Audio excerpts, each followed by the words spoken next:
어느 날 깊은 산중에서 날이 저물자 진울스님은 하룻밤 쉬어갈 곳을 찾던 중 산기슭에서 숲 굽는 움막을 발견했다.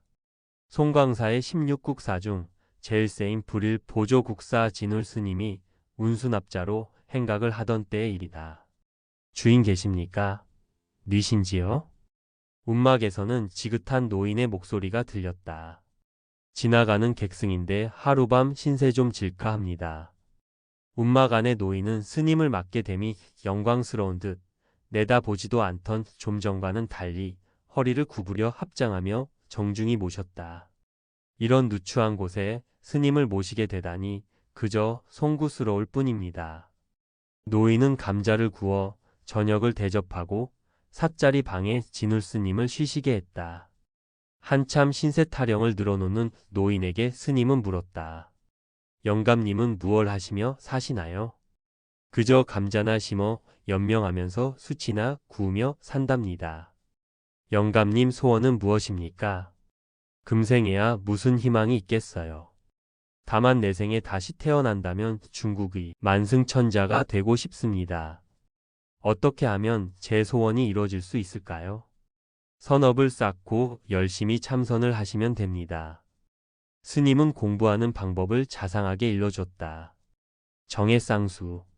진울이 지향했던 정해란 곧 우리 마음을 말한다.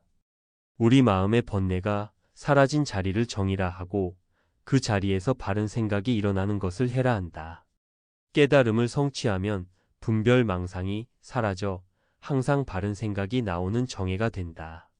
전통적 수행의 관점에서 보면 중생은 번뇌에 휩싸여 있고 어리석고 미혹한 까닭에 지관으로서 마음을 닦아야 한다.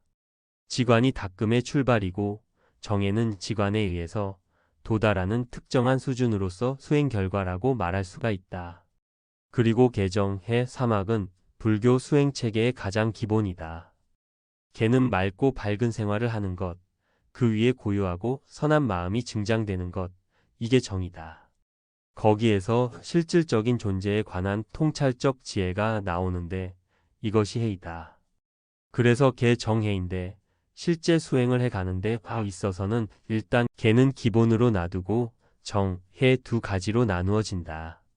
초기 경전에서는 지관이라 해서 사마타, 윗바사나를 강조했다.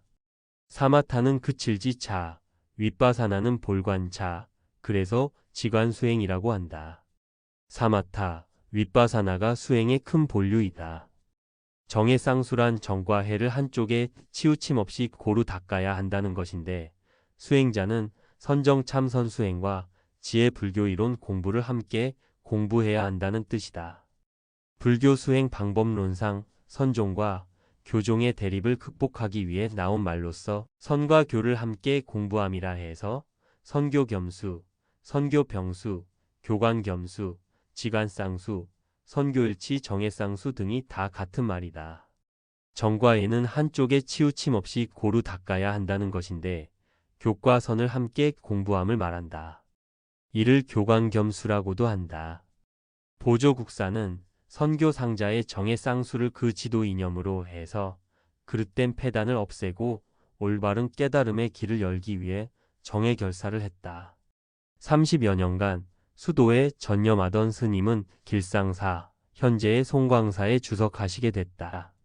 그 당시 길상사는 이미 퇴락될 대로 퇴락되어 외도들이 절을 점거하고 있었다. 하루는 스님께서 외도들에게 길상사 중창의 뜻을 밝혔으나 외도들은 물러나려 하지 않았다. 여보게, 우리 오늘은 저 스님이나 골려주세. 그거 재미있겠는데. 외도들은 절 앞 냇가에 나가 고기를 잡아 한 냄비 끓여놓고 먹다가는 그 앞을 지나는 스님을 불러 세웠다. 스님께서 이 고기를 먹고 다시 산 고기를 내놓을 수 있다면 우리가 절을 비워주겠소. 스님은 어처구니가 없었으나 말없이 고기를 다 잡수셨다. 그리고는 물가로 가서 토해내니 고기들은 다시 살아 꼬리를 흔들며 떼지어 퍼드득 거렸다. 스님의 도력에 놀란 외도들은 즉시 절을 떠났다. 지금도 송광사 계곡에는 그 고기가 서식하고 있는데 토해낸 고기라 하여 토어 또는 중태기중필이라고 부른다. 그 후 진울스님은 길상사를 크게 중창하고 절 이름을 수선사라 개칭하는 한편 정해결사문을 선포하여 납자를 제접하고 선풍을 드날렸다. 정해결사 운동 1188년에 공산, 대구, 팔공산의 거조사에 머물면서 세속화돼 가던 불교를 혁신하기 위해 본격적으로 정해결사를 조직하고 1190년 권수정해결사문을 발표해 뜻을 같이 하는 사람들을 모으고 독자적인 사상을 확립했다.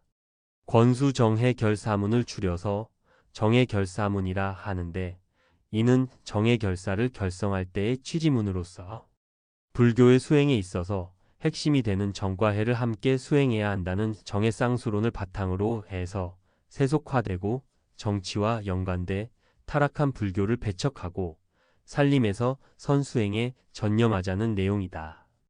즉, 이는 도노점수의 선수행이론을 지향함으로써 고려, 선불교의 새로운 지평을 열었으며 보조선 전통의 기원이 됐다.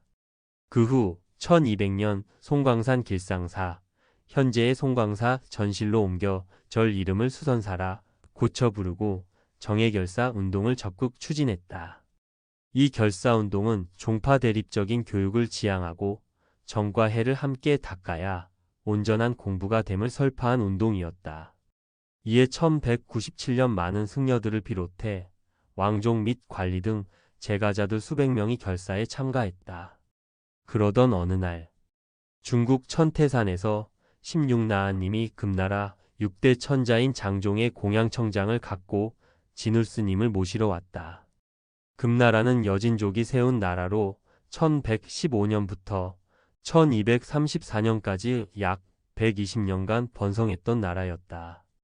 초청받은 진울스님은 너무 거리가 멀 뿐 아니라 승려신분으로 왕가에 가는 것은 불가하다며 사양하셨다. 큰 스님께서는 과거의 인연을 생각하시어 눈만 감고 계십시오. 저희들이 모시고 갈 것입니다. 꼭 모셔가야겠다고 작정한 나한님들은 간곡하면서도 강경하게 권했다. 스님이 조용히 눈을 감고 입정에 드니 순식간에 중국 천태산 나한전에 도착했다. 절에서는 막 백일기도를 회양하고 있었다. 법회가 끝난 뒤 대신들은 스님께 아뢰었다. 천자께서 등창이 났는데 백약이 무효입니다. 해서 이곳 나한님께 백일기도를 올렸더니 나한님들의 신통력으로 스님을 모셔왔습니다. 순간 스님의 뇌리엔 산중에서 숲굽던 노인이 떠올랐다. 스님은 금나라 장종의 환부를 만지면서 내가 하룻밤 잘 쉬어만 갔지. 그대 등 아픈 것은 몰랐구먼. 이렇게 고생해서야 쓰겠는가.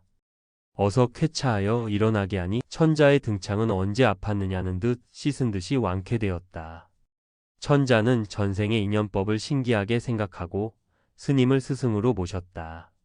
스님, 그냥 가시면 제가 섭섭하여 아니 되옵니다.